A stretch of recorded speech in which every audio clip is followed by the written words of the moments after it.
En la orilla del río Neva, hay una casa que hace tiempo que dejó de ser solo una casa. Sus paredes son como capas de roca geológica, donde cada centímetro guarda la huella de un episodio que cambió el país. Su fachada es como una enorme pantalla de mármol, en la que durante siglos se ha proyectado la historia del poder. Brillante, cruel, magnífica y destructiva al mismo tiempo. Esta casa se llama Palacio de Invierno.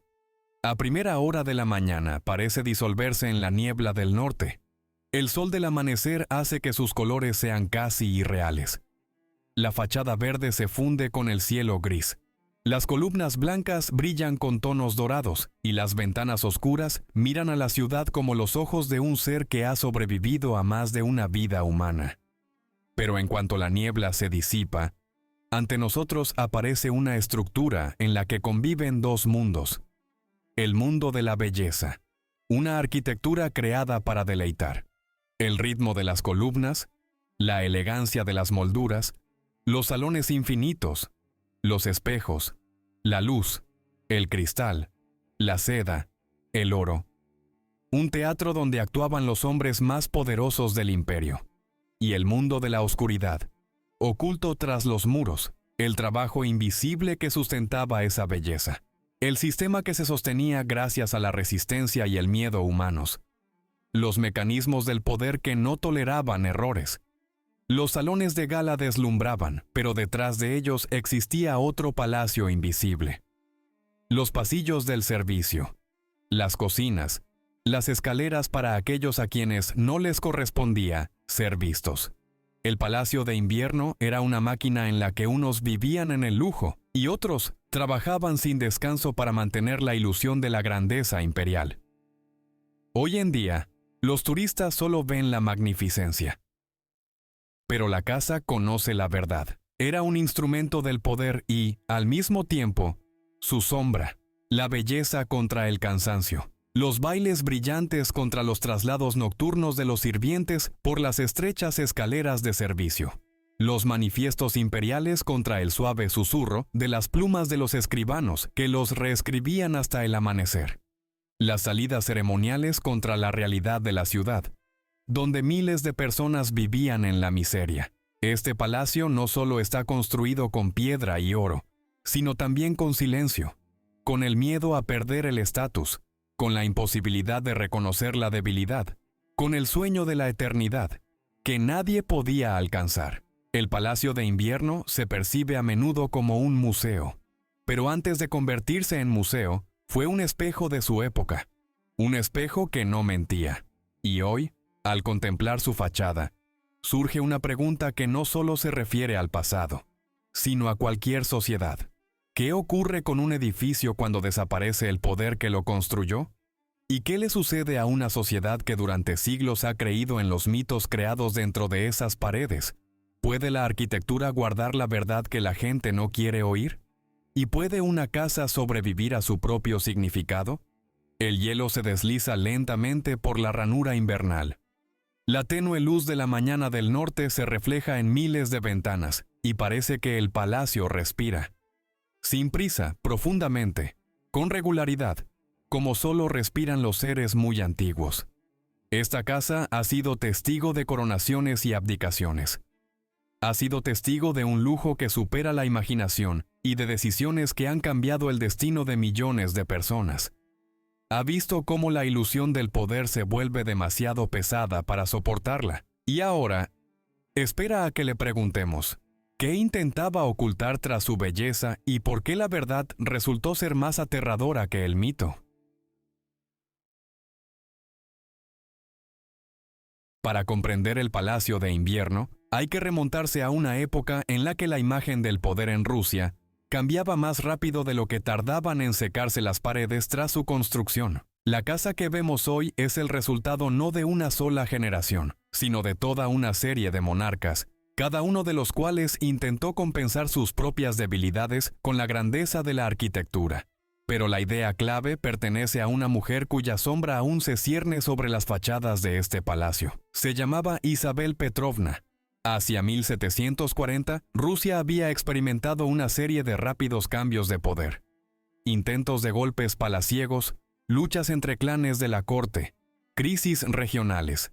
El país era enorme, pero frágil. El imperio era joven, pero inseguro.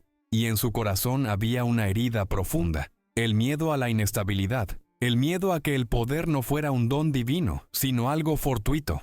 Elisabetta, hija de Pedro I, ascendió al trono tras otro golpe de estado. Ella entendía perfectamente que el poder conquistado por la noche debía consolidarse durante el día con luz, belleza, arquitectura y símbolos que inspiraran confianza en su legitimidad. Necesitaba un hogar que hablara por ella. Esto es un imperio. Esto es orden. Esto es eternidad. La orilla del Neva se convirtió en un símbolo del legado de Pedro el Grande.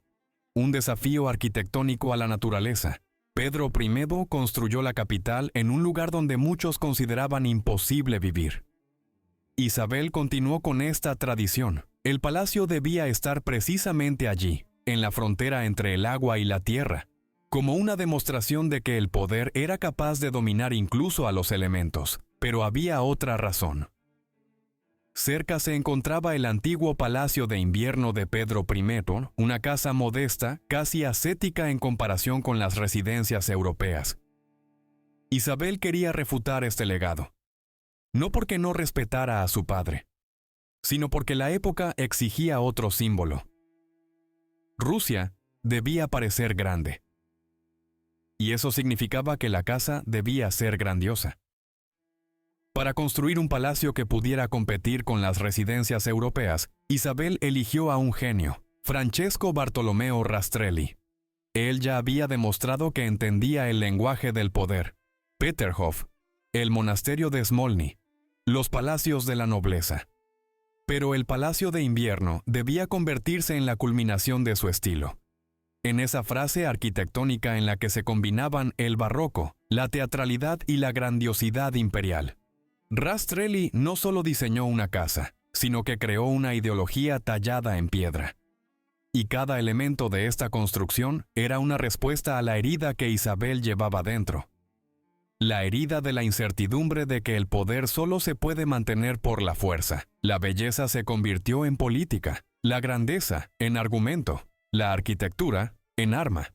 A menudo se describía a Isabel como una persona frívola. Pero la historia ha demostrado que era una estratega que comprendía el poder de la impresión. En el siglo XVIII, Europa vivía con la idea de los palacios como teatros del poder. Versalles afirmaba el poder de la monarquía francesa, Schönbrunn, la de la austriaca. Isabel quería lo mismo, no para imitar, sino para formar parte de ese mundo. Y ahí había otra herida. Rusia se sentía la pequeña de la familia europea de imperios. El palacio de invierno debía demostrar lo contrario. Isabel era conocida por su amor por el lujo, pero el lujo no era un capricho, sino una necesidad política. Cuando en el trono se sienta una gobernante que ha llegado al poder mediante una conspiración, cada espejo, cada columna, cada dorado debe decir: aquí gobierna la emperatriz legítima. La belleza curaba los miedos, la grandeza cerraba las heridas, y cuanto más profunda era la inseguridad, más grandioso se hacía el palacio. Toda autocracia teme los cambios. Isabel temía lo que había sucedido tras la muerte de su padre, el caos, la anarquía, la lucha entre las élites. El palacio de invierno se convirtió para ella en un gesto mágico, un intento de crear un espacio que mantuviera la estabilidad del mundo. Pero la arquitectura tiene su propia ironía. Cuanto más monumental es un edificio, más rápido se convierte en un monumento. Y los monumentos no pueden proteger a sus creadores. Detrás de la fachada, resplandeciente en verde y blanco, se ocultaba otro mundo. Cientos de trabajadores dormían directamente en los andamios. Los materiales llegaban de diferentes regiones. Las arcas se agotaban por los gastos. Los críticos murmuraban sobre el despilfarro. Pero el palacio no se construyó por comodidad. Era un refugio psicológico. Un intento de la emperatriz de crear a su alrededor un mundo ideal, donde la belleza pudiera eclipsar la inestabilidad política. Elisabetta no tenía intención de ocultar su poder, quería explicarlo a través de la arquitectura. Cuando Elisabetta murió, el palacio quedó sin terminar, pero la trauma que debía ocultar no desapareció. La heredaron los siguientes monarcas. Pedro III vivió aquí poco tiempo. Catalina II reescribió el palacio según sus necesidades, ya como parte de su nuevo proyecto político. Pablo I no confiaba en estas paredes y se construyó otro palacio. Alejandro I lo utilizó como escenario diplomático. Nicolás I como máquina de rigor y orden. Cada uno de ellos dejó su huella en estas paredes. Cada uno reconstruyó la casa según sus miedos y ambiciones. Así, el Palacio de Invierno se convirtió no solo en un lugar, sino en una crónica de los traumas del poder. Un símbolo de lo mucho que la monarquía está dispuesta a gastar para ocultar su fragilidad bajo una capa de oro.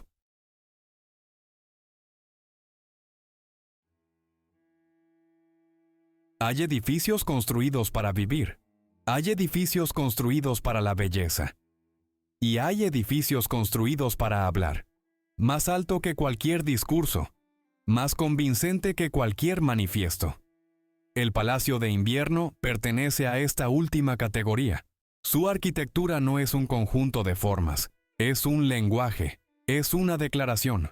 Es un código ideológico grabado en piedra en el siglo XVIII y llevado por el viento del Báltico. Para comprender la Rusia de la época de los Romanov, basta con situarse frente al palacio y dejar que hable.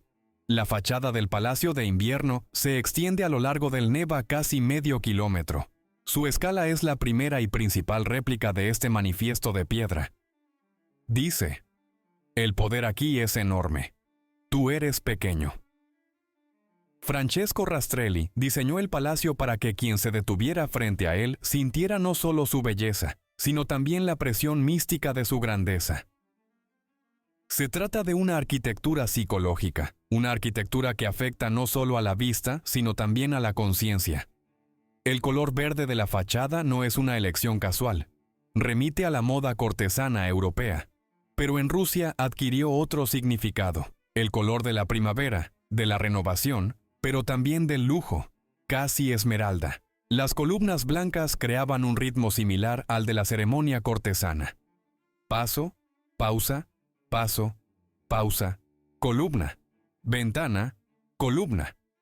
Este ritmo subrayaba la estricta jerarquía de la monarquía.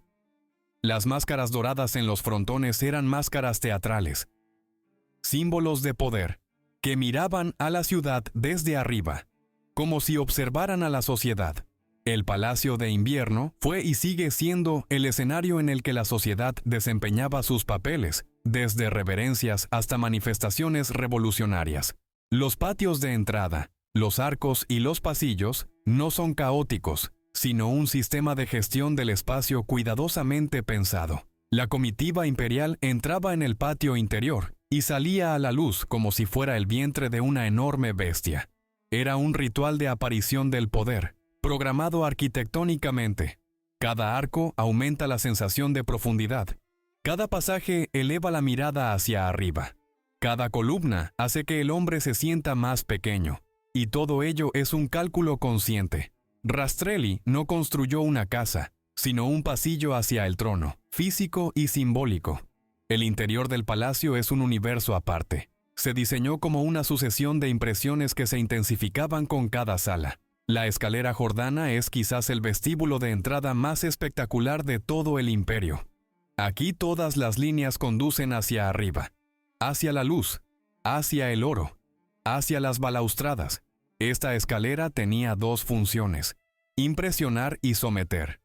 El visitante sentía que no solo subía a un piso, sino al mundo superior, al espacio donde viven aquellos cuyo estatus es superior al humano. Los interiores del Palacio de Invierno son un laboratorio del gusto imperial. Las salas rojas eran para los desfiles militares, las azules para la diplomacia, las doradas para las celebraciones y las blancas para los bailes. La combinación de colores creaba el ambiente. Y el ambiente, la ideología. En la Europa del barroco y del rococó tardío, el interior era un instrumento político. En Rusia, esta idea se convirtió en la base de la estética imperial. Cada tono es un manifiesto de confianza. Cada patrón es un intento de demostrar que el poder es inamovible. La parte más paradójica del palacio es su sistema oculto de vida. Detrás de los salones de gala se escondían kilómetros de pasillos, áticos donde vivían los sirvientes, cocinas con un calor que no debía llegar a las plantas de gala, almacenes, vestuarios, escaleras secretas, salas técnicas, salas para la seguridad.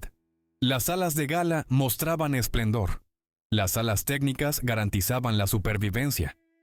Esta dualidad es la base de toda la arquitectura monárquica. La parte superior brilla, la inferior funciona. Y Rastrelli diseñó este sistema para que los dos mundos no se cruzaran. El poder debía ser visible, el trabajo invisible. La arquitectura barroca rara vez pretendía ser eterna. Era teatral, dinámica, emocional, pero el Palacio de Invierno está fuera de cualquier género. Es un intento de escribir un manifiesto de estabilidad para un país constantemente amenazado por los cambios. La grandeza debía detener la historia. La grandiosidad debía retener el futuro. Y ahí radica la tragedia. Porque cuanto más se aferra el poder a la grandeza, más rápido se convierte la grandeza en su debilidad. Hoy en día el Palacio de Invierno es un museo. Pero si lo miramos como un texto, podemos ver la exuberancia barroca como miedo a la inestabilidad, la magnitud de la fachada como intento de sofocar el caos, la extravagancia de los interiores como sustituto de la seguridad, la simetría de la distribución como deseo de crear orden donde no lo había, el oro como forma de desesperación. Esta casa era una declaración de poder, pero con el paso de los años se convirtió en una declaración de su vulnerabilidad. Porque la arquitectura creada para demostrar la absolutidad se vuelve especialmente frágil cuando el orden se derrumba. Cuando hablamos del Palacio de Invierno, recordamos el oro, las columnas, los espejos, los enormes salones, los bailes, las recepciones diplomáticas. Pero todo eso no es más que la superficie superior, perfectamente pulida, de una máquina que funcionaba gracias al esfuerzo de aquellos cuyos nombres rara vez aparecían en los documentos y cuyos rostros casi nunca aparecían en los retratos. El Palacio de Invierno tenía una segunda ciudad, oculta bajo su techo, en sus sótanos, en los áticos, en los pasillos entre las oficinas. Una ciudad que vivía las 24 horas del día y cuyos habitantes mantenían la ilusión de la grandeza imperial, permaneciendo invisibles. En los siglos XVIII y XIX, el palacio contaba con cientos de empleados. El número exacto variaba con el paso de las décadas, pero solía superar los 1500. Entre ellos se encontraban lacayos, cocineros, criadas, camareros, sastres, espejistas, lavanderas, guardias del palacio, bibliotecarios, mozos de cuadra, jardineros, bañistas, fogoneros, lavaplatos, artesanos de la iluminación, carpinteros, vidrieros, guardias de los pasillos nocturnos y decenas de otras profesiones especializadas. Cada uno de ellos era un engranaje invisible de una enorme máquina, pero sin ellos, el palacio dejaba de ser un palacio. El trabajo era estrictamente jerárquico, al igual que el propio imperio. El lacayo que servía a la emperatriz en el Salón Dorado estaba por encima del portero de la entrada. Pero ni siquiera el sirviente más cercano a la familia imperial tenía derecho a levantar la vista si un miembro de la dinastía Romanov pasaba ante él. La jerarquía se repetía en todo, incluida la distribución de las habitaciones. Cuanto más lejos de la planta principal, cuanto más profundo en el laberinto de pasillos de servicio, más bajo era el estatus y más difícil la vida. Tras los gruesos muros, ocultos a la vista de los invitados, se escondía un auténtico hervidero. Por muy amplios que parecieran los espacios de gala, los de servicio eran aún más amplios. Escaleras estrechas para el servicio, túneles que conectaban varias cocinas enormes, almacenes para la vajilla, donde se guardaban miles de platos, copas y cubiertos de plata. Escaleras por las que corrían los pajes del palacio, llevando notas y órdenes. Puertas secretas que conducían a los conductos de calefacción. Cientos de habitaciones donde la gente vivía literalmente entre las paredes del palacio. Este mundo recordaba a un gigantesco sistema industrial mucho antes de la aparición de las fábricas en Europa. Las cocinas del Palacio de Invierno eran una civilización aparte. En un día normal, trabajaban allí hasta 200 personas. En los días de grandes recepciones, aún más. Enormes hornos, ollas de cobre, calderas hirviendo, un calor increíble, y todo ello para que la comida se sirviera caliente, perfectamente presentada, y llegara a los salones de gala como si nadie la hubiera preparado. Ruido, fuego, vapor, gritos de los cocineros, golpes de cuchillos. Todo esto ocurría en una época incómoda, en la que casi no existía la ventilación. El trabajo comenzaba antes del amanecer y terminaba mucho después de medianoche. Pero cuando los platos se llevaban solemnemente a la mesa imperial, todos los rastros del trabajo se desvanecían. La belleza pertenecía al emperador, el sudor, a los trabajadores de la cocina. En el Palacio de Invierno se guardaban miles de prendas de vestir. Vestidos, uniformes, guantes, chales, pieles y trajes ceremoniales. Detrás de todo ello había decenas de lavanderas y sastres. Su trabajo era casi monástico. Planchar telas que se rompían al menor movimiento, reparar encajes caros, limpiar pieles, restaurar bordados, seleccionar tonos de hilos para que las costuras fueran invisibles. Conservaban una grandeza que nunca habían sentido en sí mismas. El palacio era enorme, pero el clima del norte no perdonaba a nadie. Para mantener el calor en invierno, se necesitaban decenas de estufas y calderas.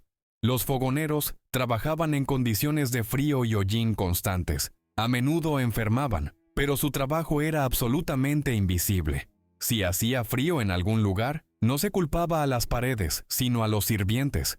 Los sirvientes también se dividían en clases: las damas de compañía y las damas de la cámara, la élite del servicio de la corte, nobles, las doncellas, chicas de familias sencillas que realizaban pequeñas tareas, los lacayos, personas que desempeñaban el papel de decoración viva, los cocineros, maestros altamente cualificados de Francia y Alemania, las lavanderas, los limpiadores y los porteadores eran el escalón más bajo, con trabajos físicos muy duros, y lo más trágico, casi no había forma de ascender. A diferencia de la Europa en desarrollo, la jerarquía cortesana de Rusia era casi completamente cerrada. Una persona podía nacer al servicio del palacio y morir allí sin haber visto nunca el salón de gala. La belleza del imperio se creaba mediante el agotamiento constante de los recursos humanos. La mano de obra era barata. El imperio se sostenía gracias a la enorme masa campesina, de donde se obtenían nuevos trabajadores para el palacio. Muchos empleados dejaban a sus familias durante años, viviendo en las dependencias del palacio sin derecho a dimitir. Algunos solo recibían su salario una vez al año. La mayoría no tenía tiempo para descansar. Pero la tragedia radicaba en otra cosa. Su trabajo era invisible por diseño. El poder imperial debía parecer sin esfuerzo, como si la belleza surgiera por sí sola, como si el orden no requiriera ningún esfuerzo. A los ojos de los invitados, todo parecía perfecto. Las mesas estaban puestas, las lámparas brillaban, la música sonaba y la emperatriz sonreía. Pero detrás de todo esto había una ciudad invisible que cada noche ponía todo en orden para que por la mañana todo volviera a empezar. Este palacio era una máquina y las personas que había dentro eran engranajes. Si algún engranaje se rompía, lo sustituían. Cuando, después de 1917, el palacio se convirtió en museo, muchos se sorprendieron por el tamaño de las dependencias de servicio. Solo entonces quedó claro el enorme precio que se pagaba por mantener esta ilusión arquitectónica. El Palacio de Invierno no fue construido solo por las manos de Rastrelli. Fue construido por el tiempo, por el cansancio, por las noches sin dormir, por las vidas de personas cuyos nombres no quedaron en las crónicas, y tal vez, precisamente por eso, el palacio sufrió tanto durante la Revolución. Se convirtió en símbolo no solo de la grandeza imperial, sino también de la injusticia social sobre la que se sustentaba esa grandeza. Hay momentos en la historia en los que una casa deja de ser un simple edificio y se convierte en un símbolo de una época. Para el Palacio de Invierno, ese momento llegó en la segunda mitad del siglo XVIII y XIX. cuando se convirtió definitivamente en el escenario más brillante del Imperio ruso. Sus salones brillaban durante las fiestas como si intentaran eclipsar la fría luz del norte.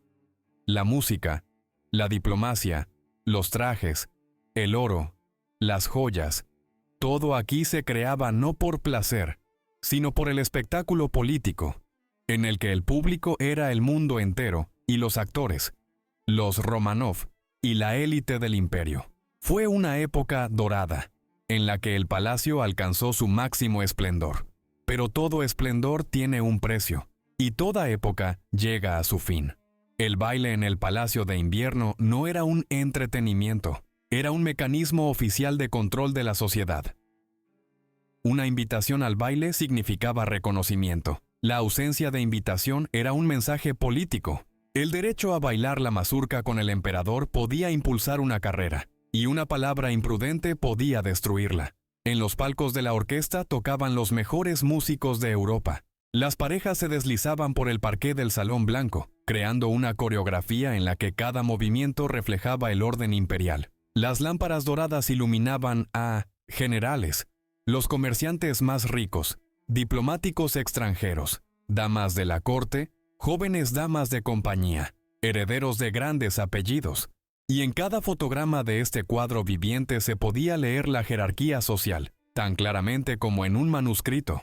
El Palacio de Invierno no era solo una casa, era un instrumento de política internacional. Cuando llegaban embajadores extranjeros, se les mostraba la pequeña sala del trono, la gran sala del trono, del escudo, el vestíbulo, la escalera jordana. Estos espacios estaban diseñados para que el diplomático se sintiera impresionado, abrumado y maravillado al mismo tiempo.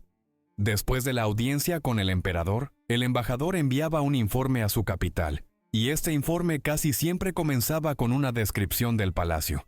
Aquí todo supera lo humano. Así, la arquitectura se convirtió en parte del arma diplomática.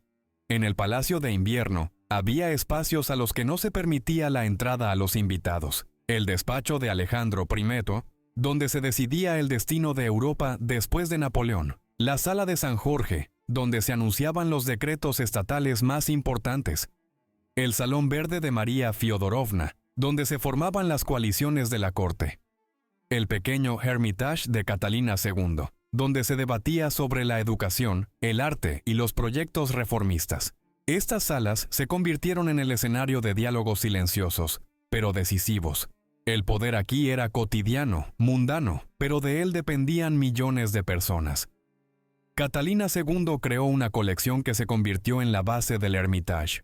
Pero en su época dorada, el palacio no era solo un museo, sino también un escaparate del gusto y las ambiciones intelectuales del imperio. Las salas estaban decoradas con obras de Rembrandt, cuadros de Rubens, bustos de mármol, tapices de las manufacturas reales, colecciones de antigüedades. El esplendor estético no era aquí un capricho, sino un instrumento para la educación de la élite y la afirmación de la civilización del Estado. El Palacio de Invierno no existía en el vacío. Formaba parte de un enorme escenario. La perspectiva de Nevsky, el centro ceremonial de San Petersburgo. Desde la orilla del Neva, el palacio debía parecer un portal a otro mundo. Un mundo de orden, belleza y poder. A la luz del mediodía de verano, sus fachadas brillaban tanto que parecían pintadas. Al atardecer de invierno, se sumergían en la niebla azul, convirtiéndose casi en un sueño. Y cuando sobre las aguas del Nevsky volaban los fuegos artificiales en honor a coronaciones o victorias, el palacio se convertía en un participante vivo de la fiesta. Una pantalla gigante que reflejaba las luces de los fuegos artificiales. Catalina II convirtió el palacio en el centro de la vida cultural y política de Europa. Sus reuniones nocturnas, las asambleas, eran una forma de monarquía ilustrada. Alejandro I recibió aquí a los delegados del Congreso de Viena. El palacio se convirtió en símbolo de la victoria sobre Napoleón. Nicolás I convirtió el palacio en una fortaleza del poder absoluto. La etiqueta se volvió más estricta y la arquitectura más fría, pero también más monumental. Alejandro II llevó a cabo aquí una política reformista. La abolición de la servidumbre se debatió entre estas paredes. Alejandro III evitaba el palacio, prefiriendo residencias más tranquilas, pero las ceremonias de coronación seguían celebrándose aquí. Nicolás II. El último resplandor dorado y la primera sensación de una grieta inminente. El Palacio de Invierno parecía perfecto durante la temporada dorada. Música, vestidos de seda, el brillo de los uniformes, la luz de decenas de miles de velas, el aroma de los perfumes franceses, el susurro de los abanicos, las conversaciones diplomáticas. Pero toda esta belleza ocultaba crecientes contradicciones sociales. La pobreza campesina, la urbanización sin infraestructura, la desigualdad, el autoritarismo, la inercia burocrática, la dependencia de la élite de los símbolos en lugar de las reformas reales. Ahí radicaba la tragedia de la época dorada. Era deslumbrante y por eso no permitía ver las sombras. A principios del siglo XX, los bailes en el Palacio de Invierno se volvieron más raros, pero cada uno de ellos era más lujoso, como si el imperio intentara gritar más fuerte que su propio destino. En 1903 se celebró un baile histórico legendario, en el que los invitados vestían trajes del siglo XVII. Fue la última llama brillante antes de que las velas comenzaran a apagarse. El apogeo de la grandeza había pasado. La siguiente etapa, las grietas. Los historiadores suelen decir que los imperios no caen de forma repentina. Primero aparece una grieta apenas perceptible, luego otra y otra más, hasta que un día el sistema deja de soportar su propio peso. Eso es precisamente lo que ocurrió con el Palacio de Invierno. Sus muros no se derrumbaron, sino que se derrumbó el sentido por el que fueron construidos. En el siglo XIX y principios del XX, el Palacio de Invierno se convirtió gradualmente en un museo de grandeza que cada vez se alejaba más de la realidad. Y cuanto más brillaban los salones de gala, más evidentes se hacían las grietas en la propia estructura del imperio. La casa, construida como símbolo de la eternidad, resultó ser vulnerable, porque dependía de la estabilidad de una sociedad que cambiaba rápidamente. A finales del siglo XIX, la población de Rusia crecía más rápido que las posibilidades económicas. Los campesinos vivían en condiciones de extrema pobreza. Las ciudades se veían desbordadas por la superpoblación. La industria exigía reformas. Las ideas del liberalismo y el socialismo se infiltraban en todos los ámbitos. El Palacio de Invierno seguía en pie majestuoso, pero su grandeza cada vez se alejaba más de las expectativas de la sociedad. La grandeza dejó de inspirar. Empezó a irritar. El año 1825 supuso la primera grieta importante. La rebelión de los decembristas sacudió San Petersburgo. Sí, la protesta fue reprimida. Sí, el emperador mantuvo el control. Pero el Palacio de Invierno dejó de ser por primera vez el teatro del poder y se convirtió en el símbolo de aquello a lo que se oponían los jóvenes oficiales.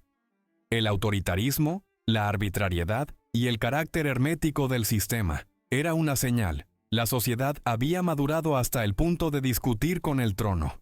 Y aunque Nicolás I respondió reforzando el control, fue precisamente en este enfrentamiento donde apareció la primera gran sombra.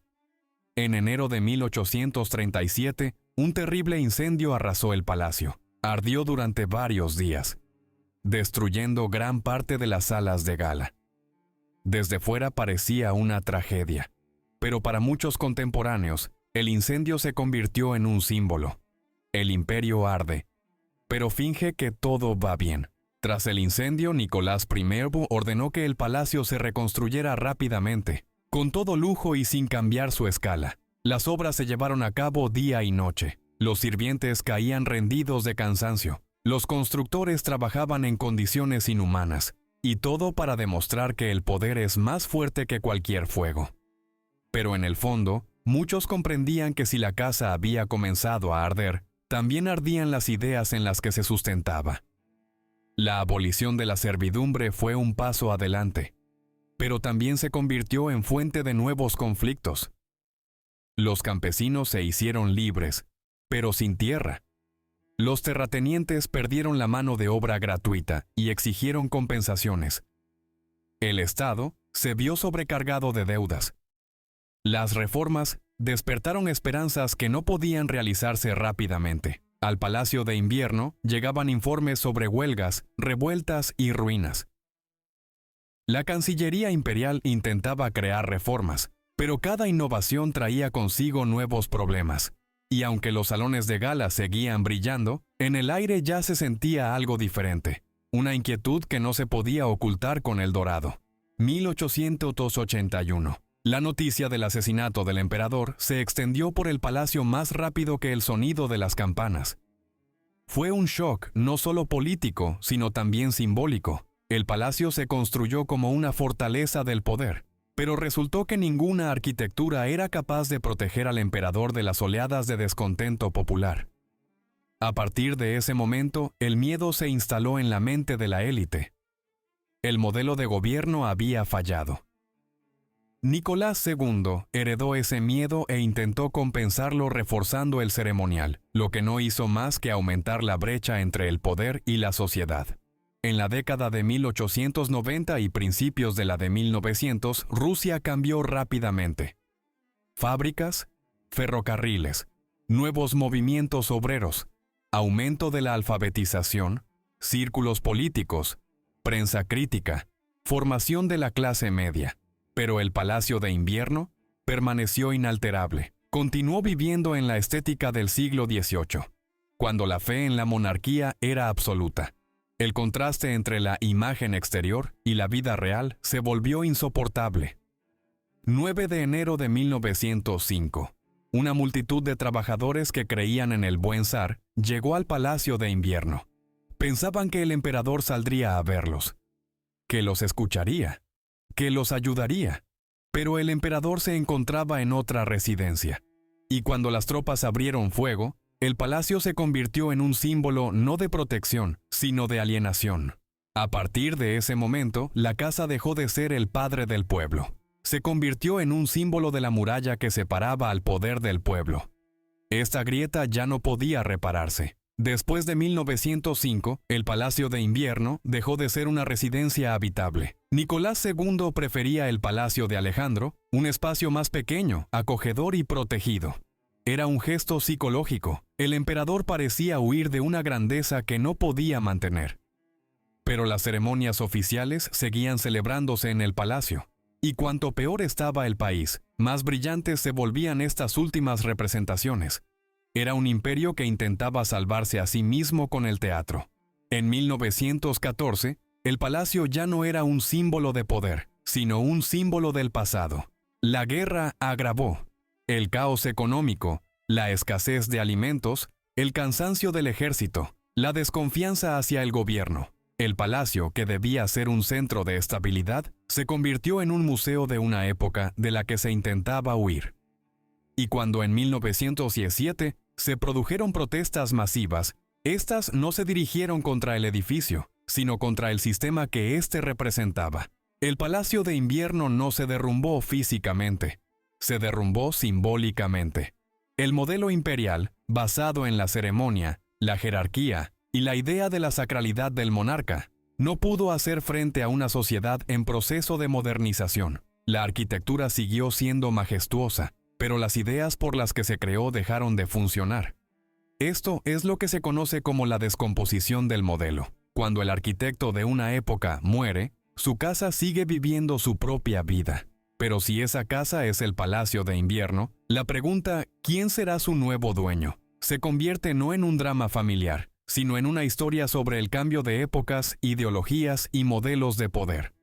El Palacio de Invierno ha tenido varios propietarios: emperadores, revolucionarios, ministros, ideólogos, museólogos, turistas, y cada uno de ellos intentó reescribir el significado del edificio, sin saber que la casa ya llevaba consigo su propio destino, imparable, pesado, inevitable.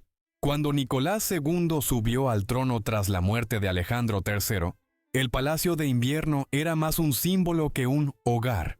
Su pomposidad resultaba agobiante. Su historia daba miedo. Su magnitud era incompatible con la personalidad del joven emperador, tímido, familiar y amante de la tranquilidad. Por eso Nicolás II toma una decisión trascendental: casi no vivir en el Palacio de Invierno.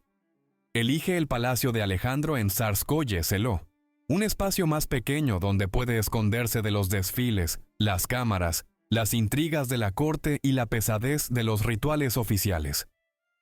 La casa de gala queda sin dueño. El palacio se convierte en un decorado cubierto, donde se celebran bailes, recepciones diplomáticas, ceremonias, y casi nadie vive de verdad. Así comienza el período del palacio despersonalizado, que ya no refleja el alma del gobernante, sino solo su deber. El comienzo del siglo XX es el apogeo del esplendor formal. Cada año se celebran en el Palacio de Invierno grandes bailes, recepciones diplomáticas, fiestas de disfraces, recepciones invernales para miles de invitados. Pero detrás de estas fiestas se esconde el cansancio. El espacio parece estar representando un papel sin entender para qué sirve esta obra. Los sirvientes se quejan de los turnos interminables. Los oficiales, de la agotadora pompa. Los invitados, de la sensación de que algo no va bien. No es una edad de oro. Es una época previa a la ruptura, en la que el teatro del poder sigue funcionando por inercia. Cuando la revolución derriba la monarquía, el Palacio de Invierno cambia de significado por primera vez en 150 años. El símbolo de la autocracia se convierte en la sede del gobierno provisional, la arena política, el lugar donde se decide y se desmorona el destino del imperio. Los ministros se sientan en los despachos donde ayer aún se encontraban los informes para el emperador. Los salones de gala se convierten en oficinas donde, bajo el ruido de las máquinas de escribir, se discuten reformas decisivas. Pero ya no es la sede del poder. Es un refugio provisional, un lugar que el poder teme, pero utiliza. El gobierno provisional se siente en estas paredes como un inquilino que sabe que no estará aquí por mucho tiempo. El asalto al Palacio de Invierno se convirtió en uno de los acontecimientos más mitificados del siglo XX. Aunque en realidad la resistencia fue mínima, el significado simbólico fue enorme. El poder que representaban estas paredes cayó, y cayó de tal manera que el sonido de su caída se extendió por todo el mundo. Los bolcheviques no querían vivir en esa casa, querían destruir su significado. En los primeros meses después de la revolución, el palacio fue saqueado. Parte de las colecciones desaparecieron, los interiores fueron dañados y el orden fue violado. Pero poco a poco se fue comprendiendo que la casa se podía utilizar. La casa se podía convertir en un instrumento de la nueva ideología. Así, el Palacio de Invierno se convirtió en un museo de la revolución, un monumento paradójico al régimen que lo destruyó. Porque no se heredan las paredes, sino el poder, la responsabilidad y la memoria que estas paredes representan. Cada nuevo propietario del Palacio de Invierno, ya sea emperador, ministro, revolucionario o conservador de museo, se enfrenta a lo mismo. Esta casa es más grande que quienes intentan poseerla. Oprime con su historia, exige ideología, convierte a cualquier propietario en un personaje de su escenario. Y es precisamente por eso que esta casa parece una pesada herencia, no físicamente, sino simbólicamente. Ha visto demasiado. Ha vivido demasiado.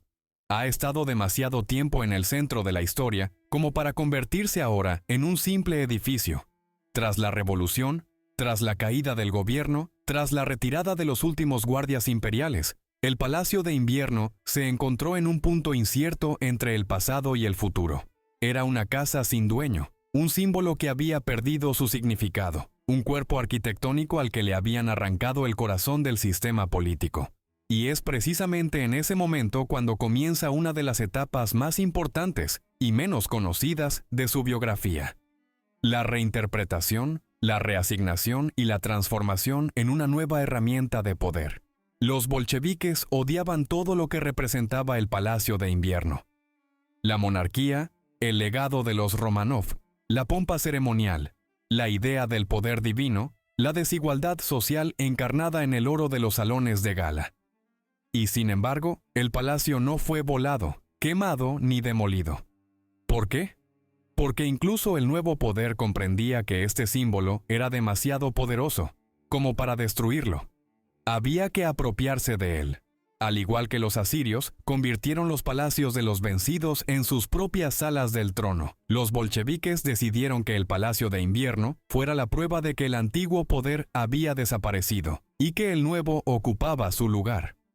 En el interior ocurría lo que siempre ocurre con las grandes casas en momentos de colapso histórico. Puertas forzadas, colecciones desaparecidas, soldados durmiendo en los salones de gala, consignas garabateadas en el mármol, vajillas abandonadas, espejos deslustrados, gabinetes cerrados a los que nadie se atrevía a entrar. Era un palacio que vivía su propia muerte. Pero ya entonces surgió la idea.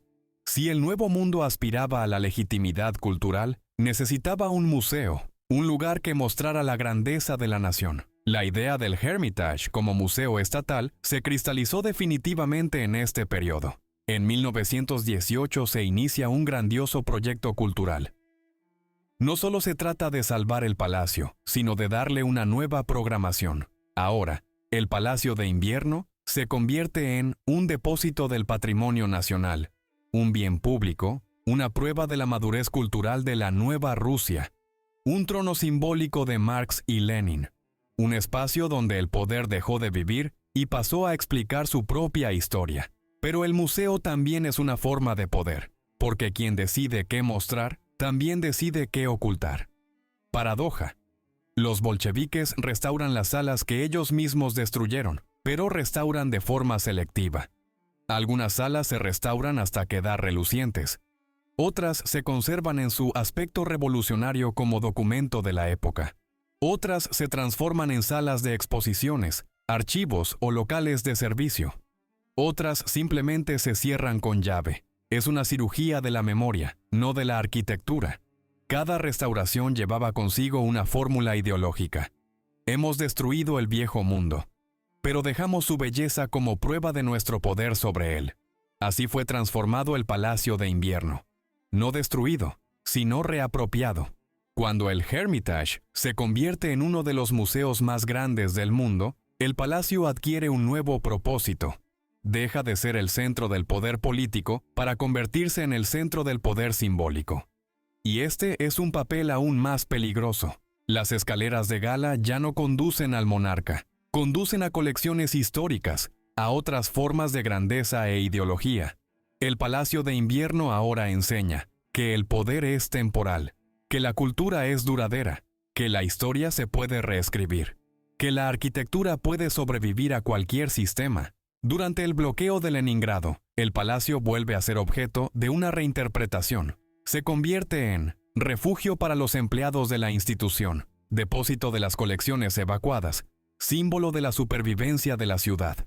El salón del comedor pequeño se utiliza como dormitorio. En algunas habitaciones se almacena leña. En los sótanos se instalan estufas de leña. Ya no es un museo, ni un palacio. Es un gigantesco espacio comunitario de supervivencia. Y una vez más, la casa demuestra que se adapta más rápido que quienes la poseen. Después de la guerra, el Palacio de Invierno se convierte en el escaparate de la URSS. Aquí se celebran exposiciones, reuniones de delegaciones y rodajes de películas. El palacio comienza a transmitir al mundo. Somos los herederos no solo de la revolución, sino también de la cultura imperial. Se trata de un sutil juego político. La URSS utilizó el palacio como prueba de que el país era el sucesor tanto de la gran cultura del pasado como de la gran ideología del futuro. El palacio se convirtió en un puente entre dos sistemas incompatibles. Hoy en día, el Palacio de Invierno es el principal museo del país, un símbolo mundial del arte, un lugar donde se celebran conciertos, foros y actos oficiales, un espacio digitalizado, fotografiado e incluido en el flujo cultural global. El poder político ya no reside entre sus muros, pero el palacio se ha convertido de nuevo en un instrumento de poder, ahora de poder blando, influencia cultural y estatus internacional. El edificio ha encontrado su nueva vocación. Se ha convertido en el corazón de la memoria histórica, el lugar donde Rusia se muestra al mundo. El Palacio de Invierno venció a todos sus dueños, sobrevivió a emperadores, revolucionarios, ministros, ideólogos, restauradores. Todos intentaron someterlo, todos se marcharon, y el edificio permaneció. Su nuevo destino es ser un testigo eterno que sobrevive a cualquier poder. Porque la arquitectura, si es lo suficientemente grande, con el tiempo deja de servir al poder y comienza a servir a la historia. El Palacio de Invierno siempre fue más que un objeto arquitectónico. Era, y sigue siendo, un campo de batalla de interpretaciones, un lugar donde cada régimen político veía sus propios significados y la sociedad, sus propios miedos. Su oscura historia no es una sola tragedia, sino una red de conflictos, leyendas, escándalos y símbolos que se han superpuesto unos sobre otros, como las capas de pintura de un icono antiguo. Cada capa oculta la anterior, pero nunca la borra por completo. Durante largas décadas, el Palacio de Invierno fue el principal argumento de los críticos de la monarquía. Las personas que vivían en apartamentos helados veían en él una prueba material de la injusticia, un ejemplo de cómo una sola casa podía concentrar el lujo que todo un país no podía permitirse. En los periódicos de principios del siglo XX, el palacio era llamado la máquina de producir distancia, un instrumento arquitectónico que separaba físicamente a la élite del pueblo. Y ese fue el primer escándalo, prolongado e histórico. El palacio se convirtió en un símbolo de la desigualdad incluso antes de que cayera el régimen.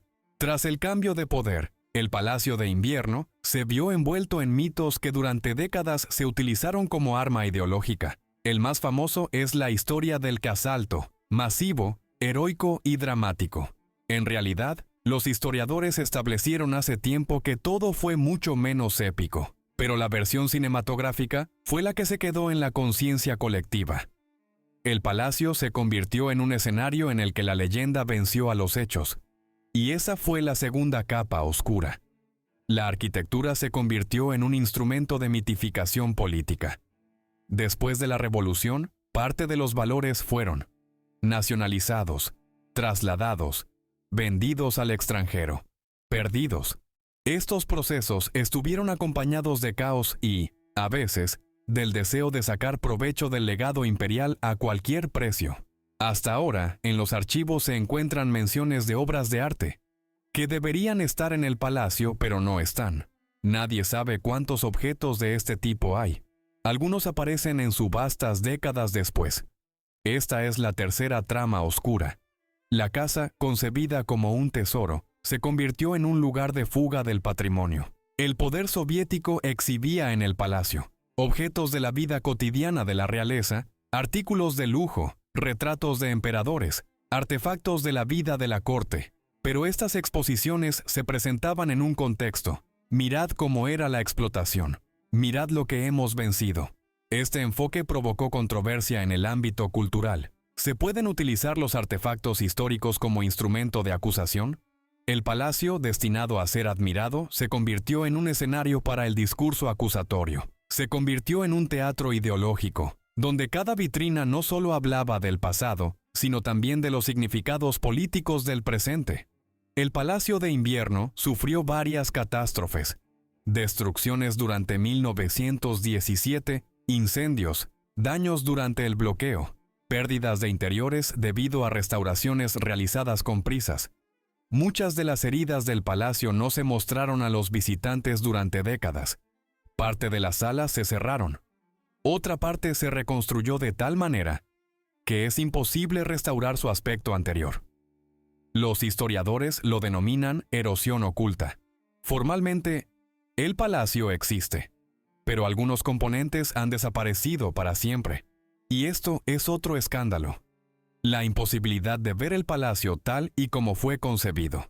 A finales del siglo XX y principios del XXI se producen nuevos cambios. El palacio vuelve a ser un lugar de reuniones oficiales, un espacio para la diplomacia, un escenario para foros internacionales, un símbolo de la soberanía estatal. Para algunos, se trata del correcto retorno a su papel histórico. Para otros, es una señal alarmante. La arquitectura vuelve a utilizarse como instrumento de demostración política. Y surge una pregunta que no desaparece. ¿Puede una institución cultural permanecer neutral si sus muros se construyeron inicialmente para el poder? Hay decenas de mitos relacionados con el Palacio de Invierno. Sobre los fantasmas de la familia imperial, sobre los sótanos cerrados, a los que no se permite el acceso a los visitantes, sobre las habitaciones secretas que no aparecen en los planos, sobre la sala donde siempre hace frío, aunque el sistema de calefacción es perfecto, sobre la maldición de la vajilla de plata, sobre las habitaciones que cambian de color en las fotografías. Estas historias son sombras culturales.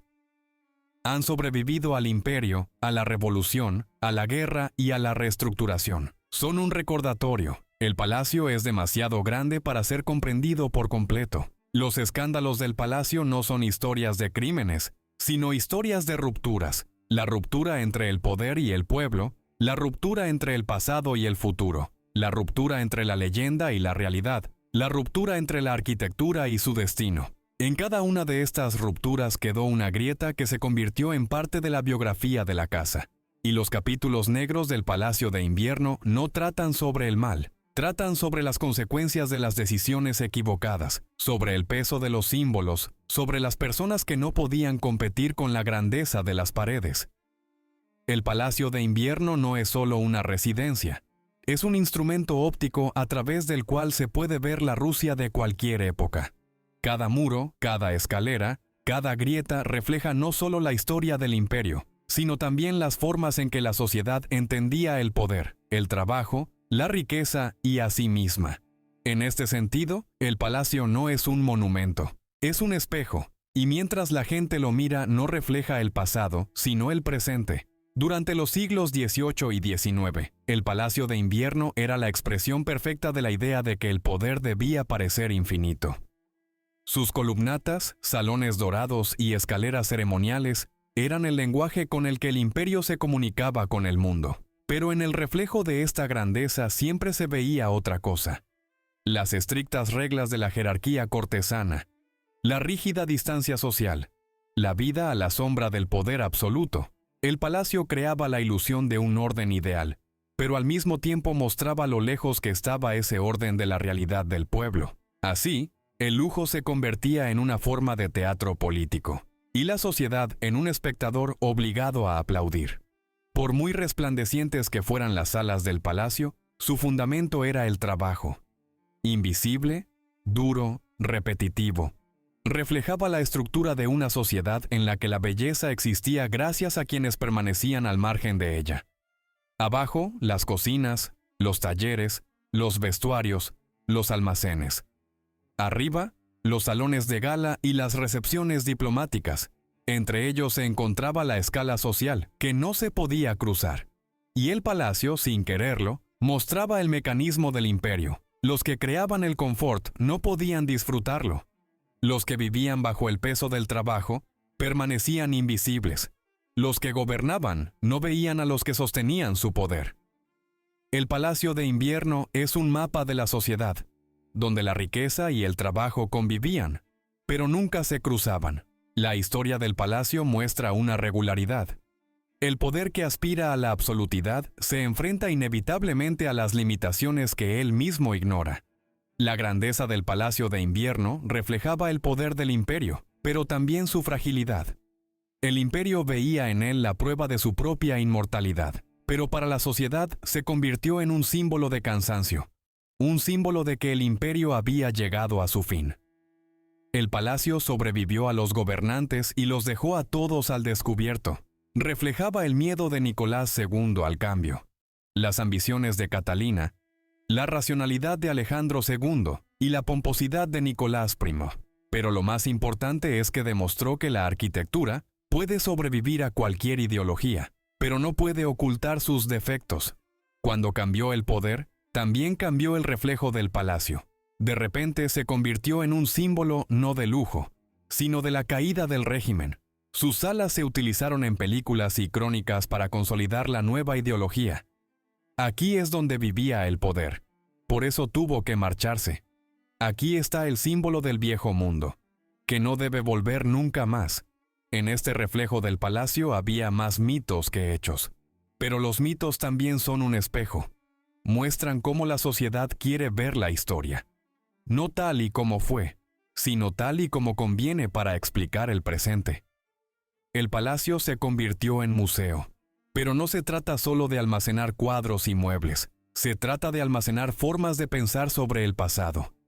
Los visitantes recorren las mismas salas por las que antaño caminaban emperadores, cortesanos y ministros, y cada paso es un contacto con un poder que desapareció hace tiempo, pero que aún perdura en la estructura de la sociedad. La cultura que transforma el palacio no destruye su esencia imperial, solo añade nuevas capas de significado. El palacio, al mismo tiempo, canta las alabanzas de la historia, la critica, la conserva y oculta sus defectos.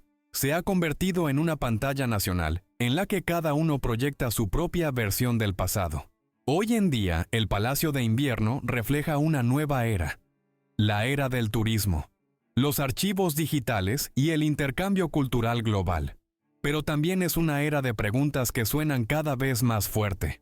¿Pueden los monumentos al poder absoluto existir en un mundo en el que el poder es cada vez más transparente? ¿Debe el palacio ser un museo o debe ser algo más, un lugar para el diálogo, la reflexión y la crítica? ¿Dónde desaparece la memoria si no se discute? El palacio vuelve a reflejar las contradicciones, la grandeza de la cultura y la fragilidad de la conciencia histórica. En última instancia, el Palacio de Invierno es un espejo de la sociedad, porque nos muestra nuestros valores. Si solo vemos el lujo, significa que admiramos el poder. Si solo vemos la sombra, significa que tememos que se repita. Si vemos el trabajo, significa que comprendemos el precio de la belleza. Si vemos la ruptura, significa que buscamos el camino hacia la reconciliación. El palacio no nos cambia, pero nos permite ver lo que normalmente no vemos en nosotros mismos. Hoy en día, el Palacio de Invierno se alza en la plaza del palacio tan monumental como hace 100 o 200 años. Pero el mundo que lo rodea ha cambiado tanto que su mera existencia se ha convertido en parte de un nuevo diálogo. Un diálogo sobre la memoria, el poder, la identidad cultural y el precio que pagamos por preservar el pasado. Ya no es una residencia imperial, ni el corazón administrativo del país, ni el escenario de una revolución. Ahora es un museo, un símbolo, una máquina cultural a escala mundial. Pero, ¿qué ocurre entre bastidores en este nuevo espectáculo?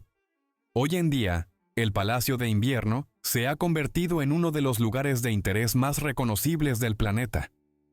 Forma parte del Hermitage, una institución que compite con el Louvre, el Metropolitano y el Museo Británico. Lo que antes era inaccesible para la gente común, ahora está abierto a millones de personas. Multitudes de turistas suben por la misma escalera de Jordania, donde antes se encontraban los guardias con sus uniformes de gala. Pero con ello surge una nueva paradoja. Antes, el palacio era un símbolo de poder excesivo. Ahora, es un símbolo de capital cultural, de un poder suave, pero no menos influyente. Se ha convertido en una proyección suave de la idea imperial de grandeza. La idea se ha transformado, pero la esencia permanece. Rusia es grande porque puede mostrar cosas grandes, pero las fachadas ceremoniales ocultan no solo la historia, sino también la inquietud actual. Hoy en día, el Palacio de Invierno se enfrenta a amenazas que nadie podría haber imaginado en el siglo XVIII. 1. Cambios climáticos. El norte se está calentando gradualmente. El invierno se vuelve más corto, más húmedo y más impredecible. Los cimientos del palacio, construidos sobre el suelo pantanoso de San Petersburgo, se ven sometidos a una prueba de resistencia sin precedentes. La humedad corroe el yeso. Los cambios de temperatura provocan microfisuras. El Neva sube de nivel. 2.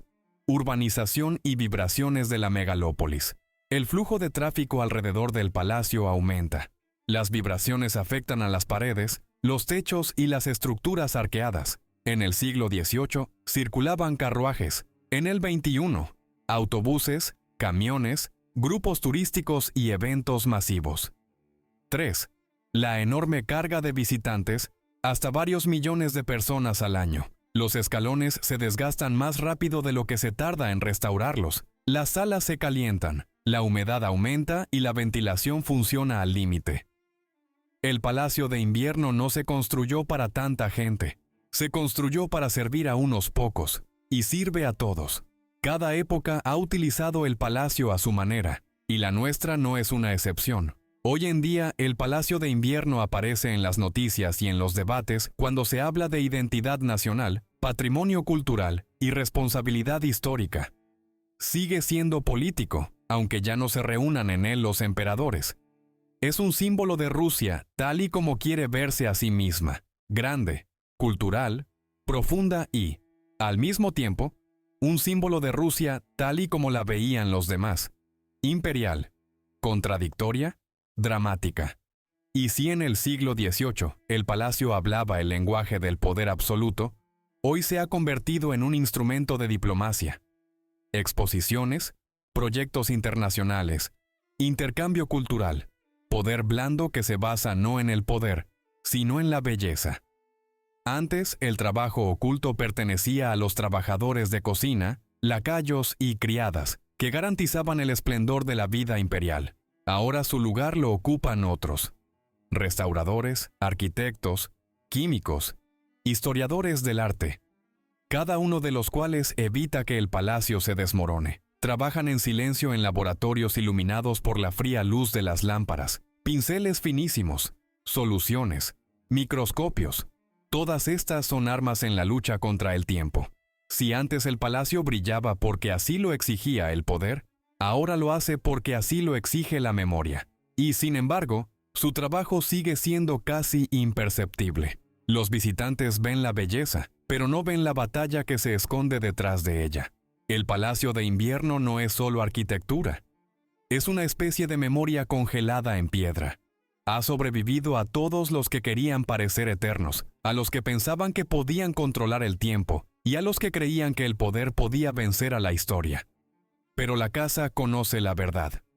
El tiempo es el único arquitecto que termina lo que los hombres comienzan. Hoy, el palacio se alza a orillas del Neva, tan majestuoso y frágil como siempre. Es como un espejo en el que se reflejan no solo las leyendas imperiales, sino también nuestros propios miedos, esperanzas y errores. Acudimos a él como a un profeta para escuchar. ¿Es posible construir algo eterno? Pero su silencio nos dice otra cosa. No son los muros los que hacen la historia, sino las personas. No es el oro lo que crea la grandeza, sino el recuerdo de lo que se ha hecho. No es el poder lo que determina el futuro, sino la capacidad de reconocer que cada época es temporal. El Palacio de Invierno es una lección sobre lo fácil que es confundir la belleza con la inmortalidad y el poder con la verdad. Los imperios se derrumban, las ideologías desaparecen, pero las casas construidas por los hombres permanecen como un recordatorio del precio de los sueños. Hoy está abierto a todos, y eso es precisamente lo que lo hace realmente vivo. Cada paso por sus salas es un diálogo entre los que fueron y los que vendrán. Y la casa nos pregunta: ¿qué elegiréis recordar? ¿El lujo o el trabajo? ¿La grandeza o los errores? ¿La belleza o el precio por el que se compró? La respuesta a esta pregunta determinará quiénes seremos mañana.